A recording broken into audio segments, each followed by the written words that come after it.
Do you want me to call you Royce? Do you want me to call you Captain? I'm Royce. Royce? Okay. I'll formally call you Captain in this story. Well, Royce, I just think, first, thank you so much for allowing me into your home and the opportunity to talk to you. I've talked about you a couple times, but to speak with you today is such an honor. To say in my career that I have interviewed a Medal of Honor recipient is beyond grateful. Well, I'm so new at it, I'm shocked.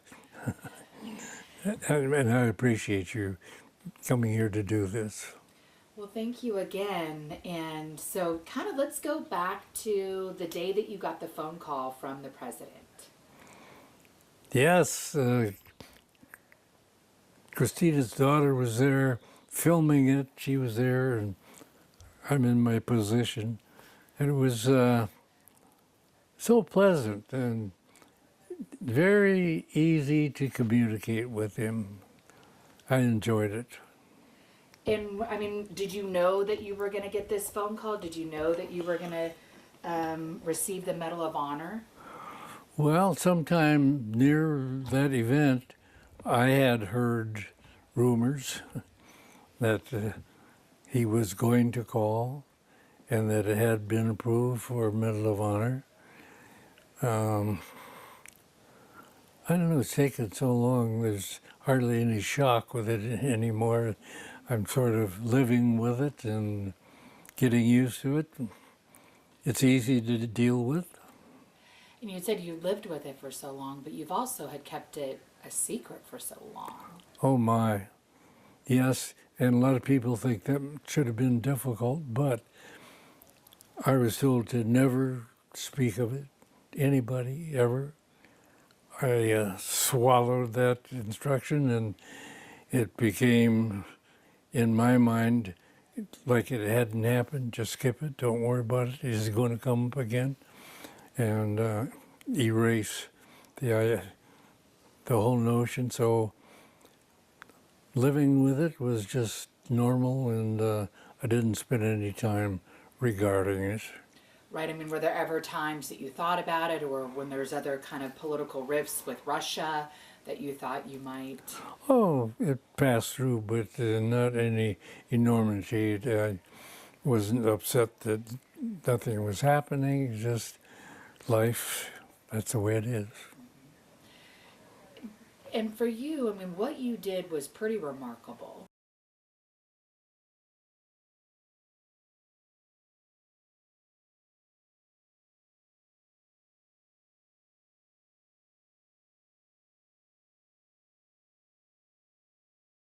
When was it that you finally felt like you were recognized, rightfully so? Recognize it? I have been a Navy lifelong friend of Admiral Richardson. He's a vice admiral, and he was retired now in San Diego, and we were at a happy hour at the tail headquarters, and he came over to me. Back in the 40s, I was his wingman when he was a wing commander. I served at Oppo 5A when he was O5B in the Pentagon.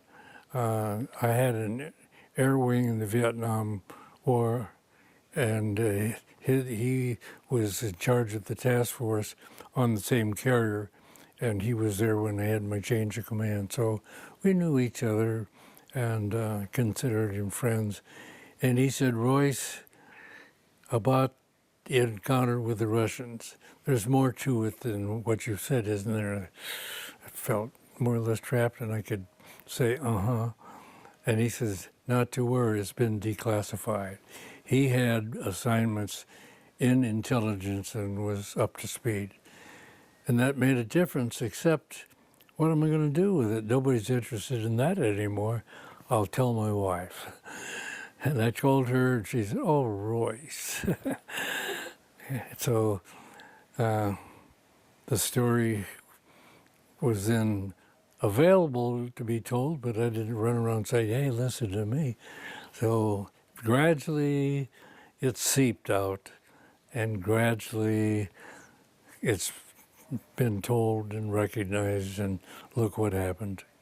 How long had you been married to your wife when you told her? Oh, 75 years. 70.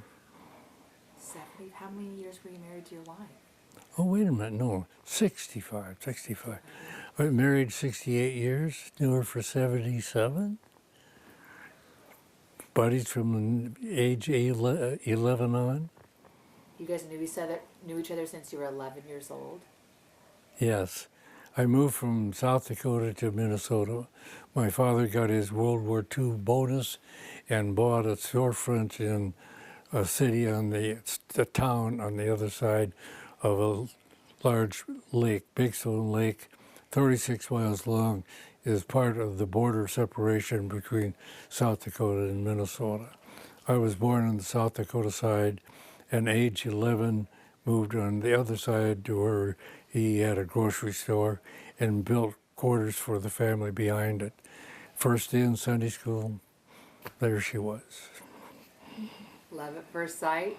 Nah, it took a while. I was underage.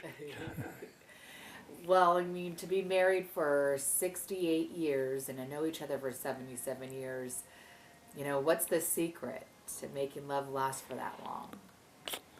Compatibility. We were kind of same old about most everything. She did more than her share of looking after the family. I was gone so much, and she was not only a favorite of mine, but a favorite of her kids too. Workhorse. 3 boys, all in different schools, go. Didn't have time to be anything but a mom. What's her name? Huh? What's her name? Camila. Camilla. They called her different things, Cami. And in Japan, Kami Ko is goddess. Kami is God, Ko female. I call her Kamiko-san. And heads would turn and they, where's, and there she was. I love that. So when we fast forward, what year was that mission declassified? What year was that mission declassified? Probably about 1992, 3, something like that. But it really, Well, the Soviet Union broke up, and one of the first things, the newspaper in Moscow, now Russia, took the names of 4 that were shot down in that operation. And so that was to the world. And that opened everything up. when you were up there alone by yourself, did you have any idea before you had taken off that you would be shooting down Russian? Not at all. Wasn't likely. Never thought of it. So when you saw that, When I first, well, I saw them maneuvering, and the last thing they did was break up from high altitude, stop putting on contrails, broke in 2 different directions. I thought, here, they're going into land. And I was instructed to turn back and establish a barricade between last sighting of the MiGs and the task force. And in that turn, saw them again, 4 of them coming right in from my side, all shooting. So they started it. If there was any way I could run away, the war was on. were you shocked though to learn that it was Russians? Or the I Soviets? wasn't sure. I knew that the North Koreans and Chinese had their MiG forces on the western half of North Korea. And of some of the planes that were noted, and very few, propeller airplanes, and no noticeable utilization of MiGs on our Navy half of North Korea. So had I taken time to think about it, and I didn't, I probably would have come to the conclusion that they're Russian, Soviet. You didn't know until afterwards. Yes, not for sure. So in 92, 93 is when they had declassified it, but really, when was it that people started to recognize it was you who did this mission? And the ball started rolling of we need to give you this deserved recognition. Oh my. There are some people who get the credit for that. Number one was Admiral Don Shelton and his aide, Tammy Sandee.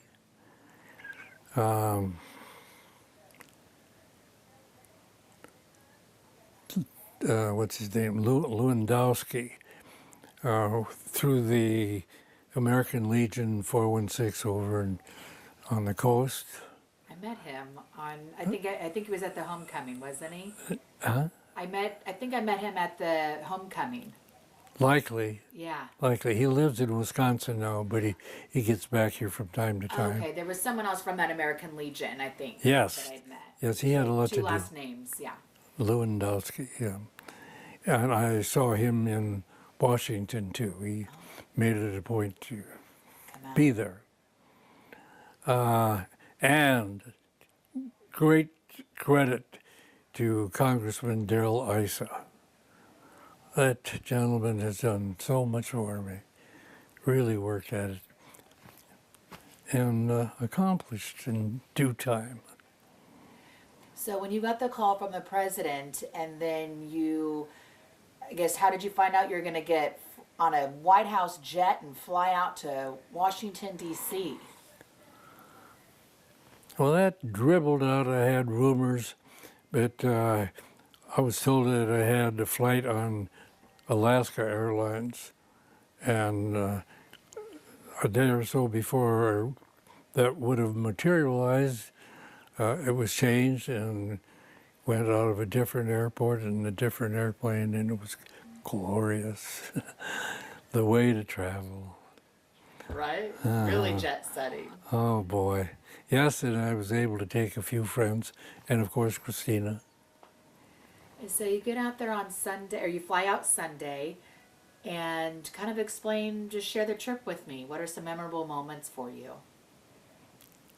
What were some memorable moments for you for the trip? On the flight? The flight, the trip, when you Oh land. my. Moment after moment after moment. It was so well planned, everything organized. We would go to events with police escort, well received.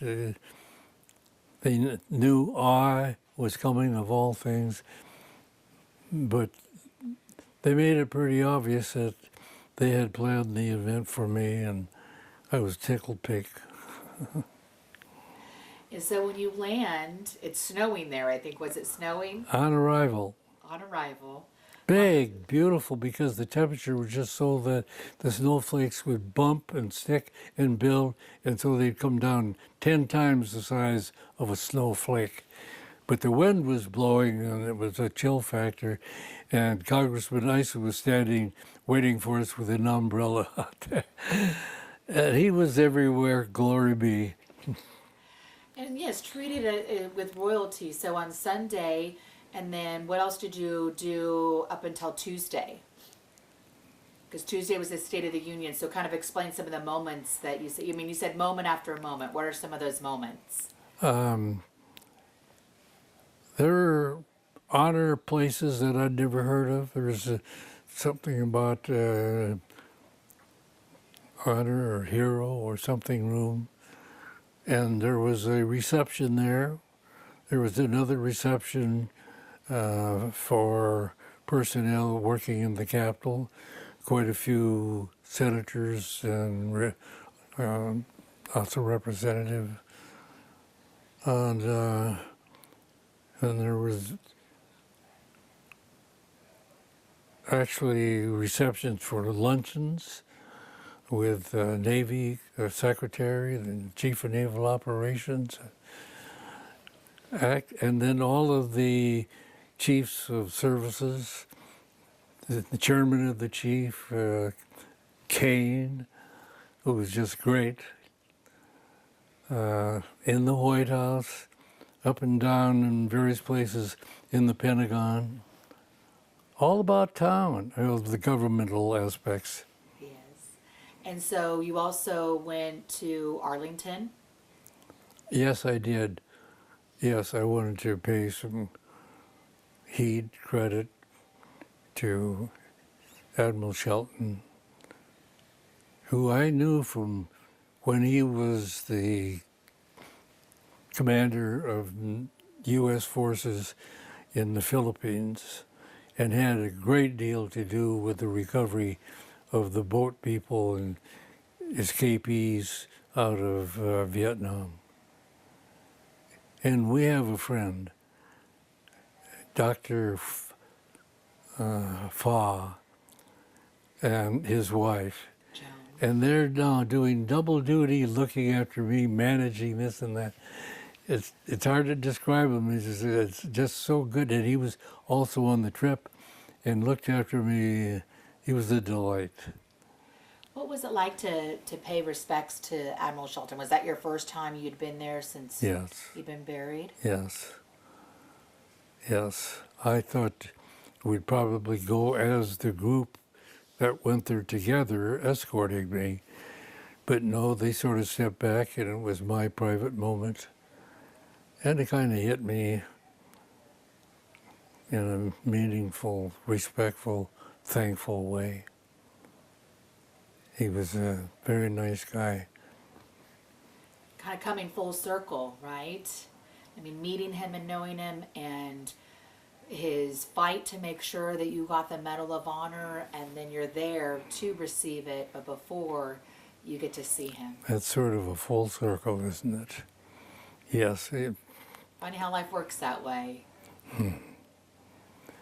Important. It needed to be done. I wish, I hope, maybe it is in some knowing way, but in any case, I honored him.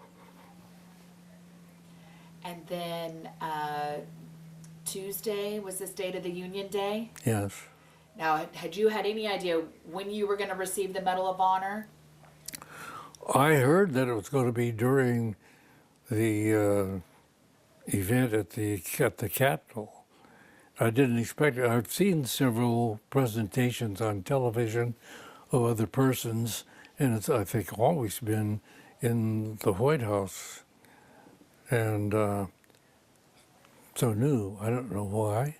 And then not the president, but his wife actually doing the presenting, while he, the president's in the background, making it official.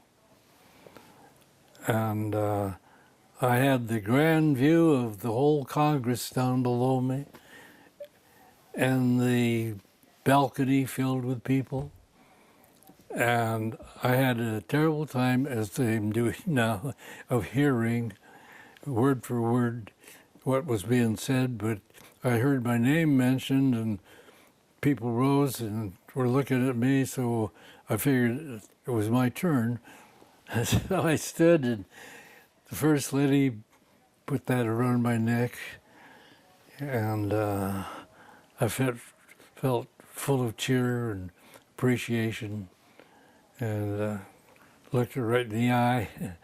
It was a delight.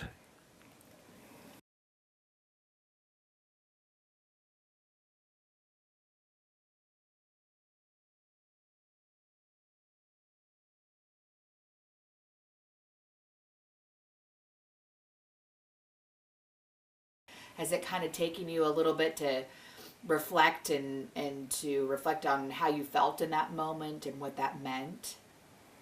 No, I don't know. It was just a part of the grand event, series of events, and I knew the purpose was this was the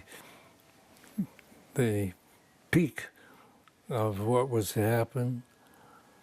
I don't know if I'd say I was ready for it. I didn't explode in any way, but I was filled with joy. And the fact that the First Lady presented you with it? I liked it. What did that feel like? Charming.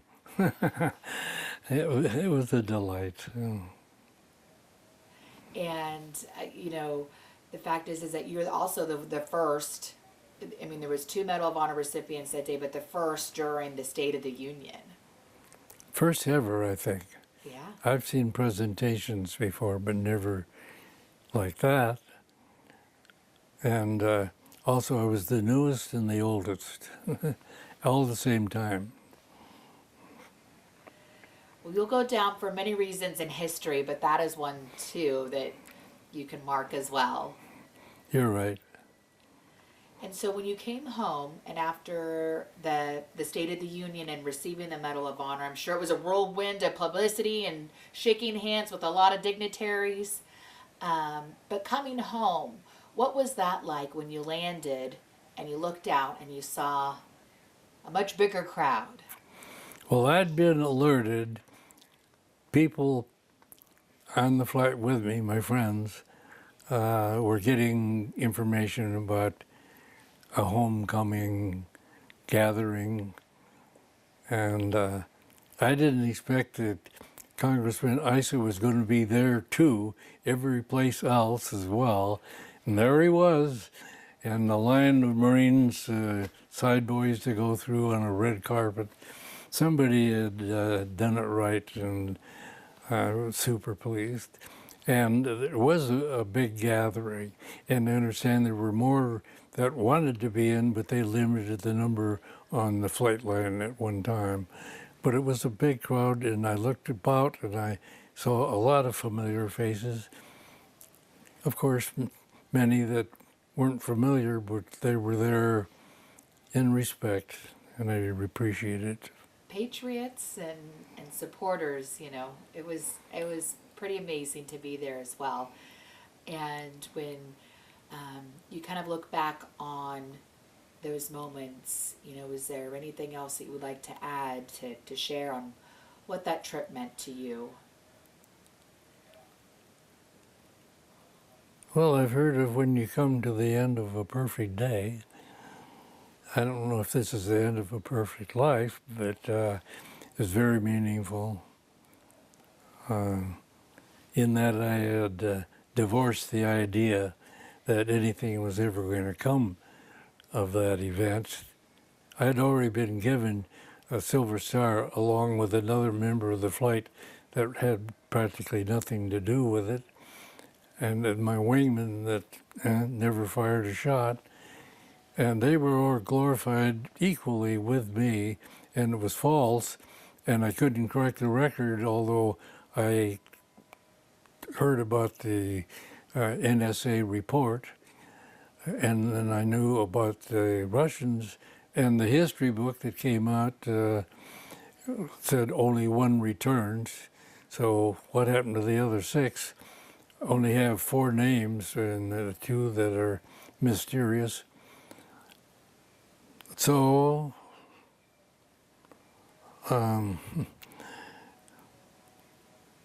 what was the question? Just if there was any other moments that you wanted to share with me that... Well, yeah, when Admiral Richardson said, you can speak of it, about the first event was maybe a month or 2 or 3 later, I was invited to Pensacola, Florida, to address a group of people for some reason in town, and that's the first time publicly I really spoke about it.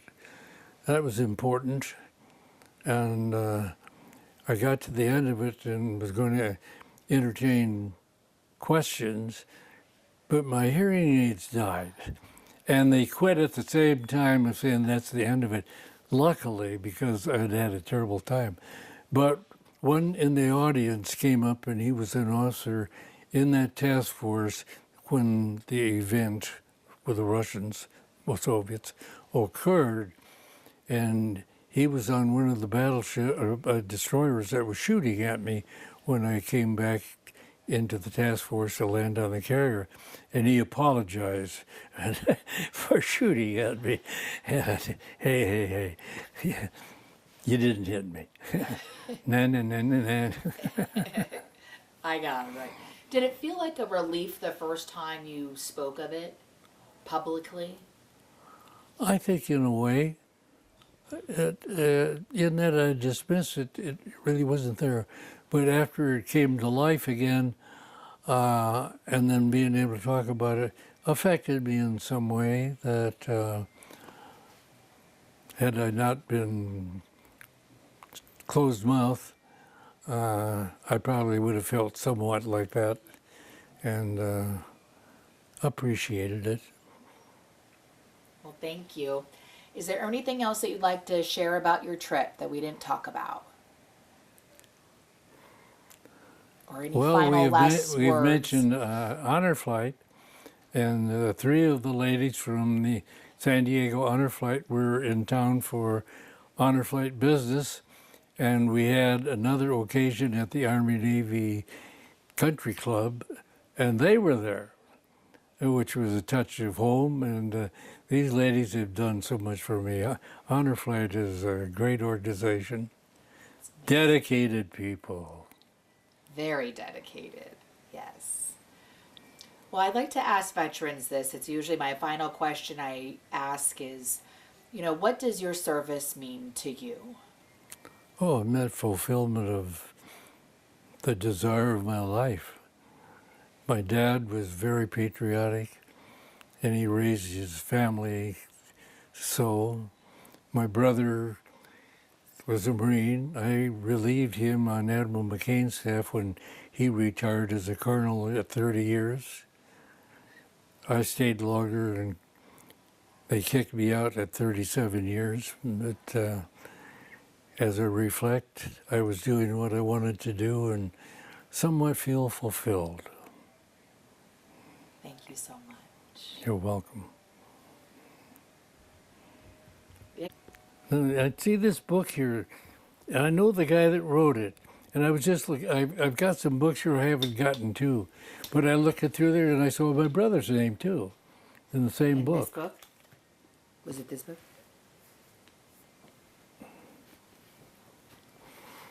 Yeah, Thomas Cleaver. I met him at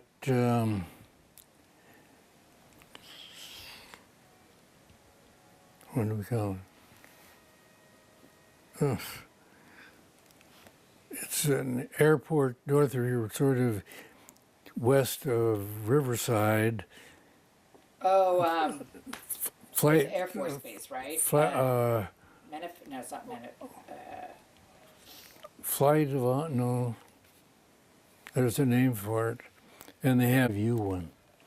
Huh? Would that be all right Oh my goodness. for you?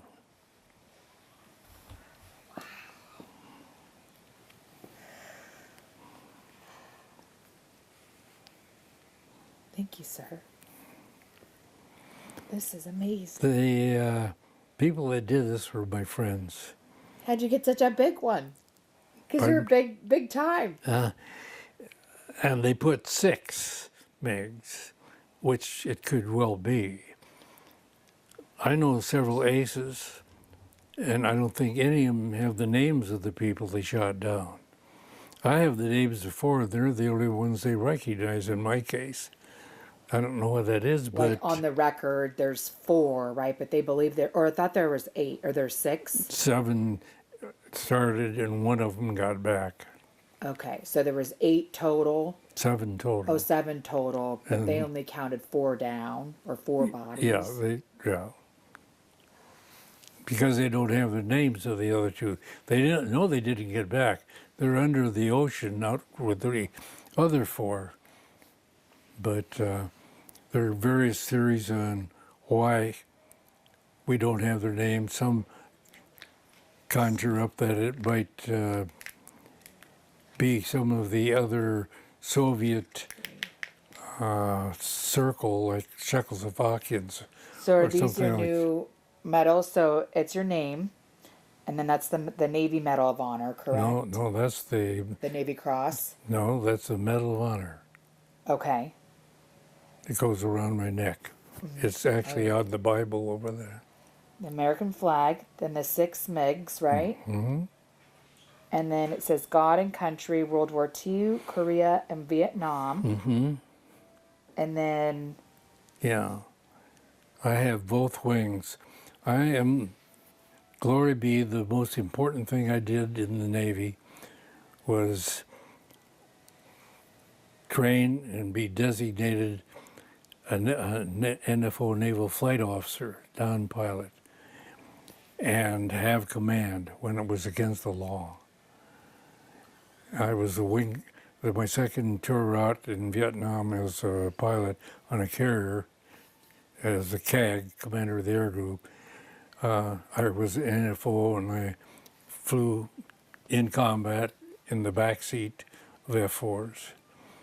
And when I was next assigned, I went as Oppo 5A with Executive Assistant Senior Agent DC&O for Air. He, my admiral, is the senior naval aviator and as such has a committee of the most senior admiral and general marine aviators who set policy. My job made me the secretary of the board. And we met in San Diego. We had an agenda. And item A, NFOs, what are we going to do about them? We had a lot of them, and they can't accede to command. They're going to quit a lieutenant commander or something like that.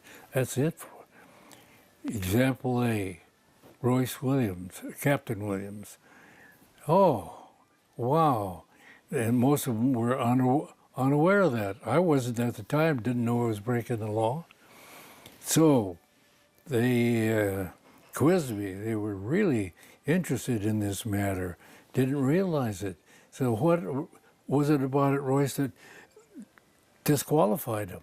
I said, I can't think of a darn thing.